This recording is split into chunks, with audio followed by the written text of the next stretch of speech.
Assalamualaikum warahmatullahi wabarakatuh. Salam guru penggerak. Saya Kaifani, calon guru penggerak angkatan 7. Pada kesempatan ini akan memaparkan koneksi antar materi, refleksi dan kesimpulan pemikiran Ki Hajar Dewantara. Sebelum memahami konsep pendidikan Ki Hajar Dewantara, saya beranggapan guru adalah subjek utama dalam proses pembelajaran, di mana dalam proses pembelajaran di kelas saya menganggap guru adalah pemeran utama yang mempunyai kekuasaan dalam mengelola kelas. Anak hanya bisa mengikuti segala apa yang diinginkan guru. Saya juga masih beranggapan pembelajaran berpusat pada guru. Dalam proses pembelajaran di kelas, saya masih menggunakan metode pembelajaran yang berpusat pada guru dengan metode ceramah serta tidak menggunakan media yang beragam, sehingga membuat anak tidak tertarik dan kegiatan belajar mengajar pun tidak efektif dan efisien. Kemudian, pada proses penilaian, saya menilai hasil bukan proses. Saya lebih menilai pekerjaan anak daripada proses apa yang mereka lakukan. Ketika melihat hasil, saya menganggap semua anak sama, sehingga muncullah label anak yang pintar dan yang bodoh. Dalam memberikan pembelajaran tidak sesuai dengan kebutuhan dan minat anak. Dalam merancang pembelajaran, saya memberikan pembelajaran secara klasikal dengan metode yang sama pada semua anak. Saya menganggap semua anak adalah sama, baik keinginannya maupun cara belajarnya. Sehingga tanpa memberikan pilihan apapun pada mereka untuk menyampaikan keinginannya, saya melaksanakan pembelajaran di kelas. Setelah mempelajari pemikiran Ki Hajar Dewantara, banyak ilmu yang sudah dapat saya pahami dan saya pelajari. Di antaranya adalah ternyata peran guru hanya sekedar menuntun anak sesuai dengan kodratnya. Kemudian, peran guru juga diibaratkan bagaikan seorang tukang kebun yang hanya bisa merawat dan memelihara tanamannya. Tentu saja, seorang tukang kebun berbeda tanamannya dan berbeda pula cara merawat dan kebutuhannya. Dan itu harus dipahami oleh seorang tukang kebun. Demikian juga dengan anak-anak. Jika guru adalah tukang kebun, tentu anak-anak adalah benih-benih tanaman yang akan dirawat dan dipelihara. Tentu saja berbeda tanaman, berbeda pula cara perawatannya. Kemudian saya juga mulai memahami ternyata anak harus dimerdekakan dalam belajar. Pembelajaran dilaksanakan melalui bermain, sehingga anak lebih senang, nyaman, dan bergembira. Guru menjadi tauladan bagi anak. Kemudian menggali potensi dalam diri anak, memotivasi anak sesuai dengan kodratnya. Anak bukan tabula rasa.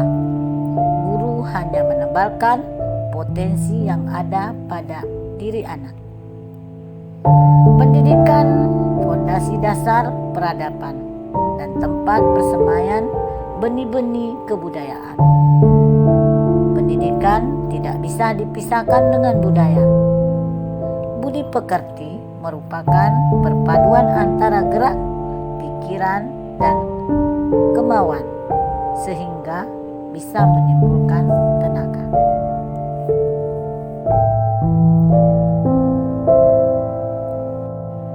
Penerapan yang akan saya laksanakan di sekolah. Yang pertama, menuntun anak untuk menemukan bakatnya. Memerdekakan anak dalam belajar, merancang pembelajaran yang berpusat pada anak. Melaksanakan pembelajaran melalui bermain. Mengajak anak bekerja sama dalam kelompok. Membiasakan pembelajaran karakter dan agama melalui pembiasaan. Serta merancang pembelajaran inovatif sesuai dengan kodrat zaman. Kesimpulan. Saya akan memaparkan kesimpulan antar materi dari pemikiran Ki Hajar Dewantara. Adapun tujuan pendidikan menurut Ki Hajar Dewantara adalah menuntun segala kodrat yang ada pada anak agar dapat mencapai keselamatan dan kebahagiaan yang setinggi-tingginya, baik sebagai manusia maupun sebagai anggota masyarakat.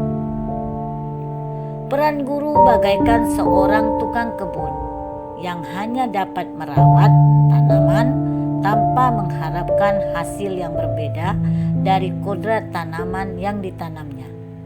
Begitu juga dengan peran guru dalam mendidik anak-anak. Hanya bisa memperbaiki dasarnya, bukan lakunya. Trilogi pendidikan menurut Ki Hajar Dewantara, Ingaraso Sung Tolodo, Mangunkarso Tuturi Handayani, yang artinya di depan seorang guru jadi suri tauladan, di tengah seorang guru membangun keinginan anak atau peserta didiknya, dan di belakang menjadi pendorong semangat anak untuk mengembangkan bakat yang sudah ada dalam diri mereka. Adapun kodrat anak terbentuk oleh kodrat zaman dan kodrat alam. Kodrat alam berkaitan dengan lingkungan anak berada, dan kodrat zaman berkaitan dengan isi dan irama. Karakter serta potensi anak telah terbentuk oleh kodrat alam sesuai dengan lingkungannya, sehingga setiap anak unik dan berbeda kodratnya. Sedangkan kodrat zaman di mana guru memberikan kebebasan kepada anak untuk mengikuti zamannya agar mereka bisa hidup dan berkarya sesuai dengan zaman di mana mereka hidup. Masih menurut Ki Hajar Dewantara, dalam melaksanakan pendidikan hendaknya guru memerdekakan anak dalam belajar, menuntun anak agar dapat memunculkan bakat-bakat yang sudah ada pada diri mereka, melaksanakan pembelajaran melalui bermain yang menyenangkan, mengenalkan nilai dan makna budaya sesuai pemikiran Ki Hajar Dewantara yang ada di daerah mereka. Karena pendidikan dan budaya sebuah kekuatan yang tidak bisa terpisahkan. Untuk mencapai manusia yang beradab, pendidikan adalah fondasi dasarnya. Kemudian manusia merdeka adalah orang yang tergantung pada kekuatannya sendiri, tanpa bergantung pada orang lain. Peran guru memberikan bimbingan dan pengajaran agar dapat menimbulkan budi pekerti pada anak, di mana budi adalah perpaduan dari cipta, rasa, dan karsa, sedangkan pekerti adalah tenaga yang akan menggerakkannya. Ini saja mungkin yang dapat saya sampaikan pada kali ini.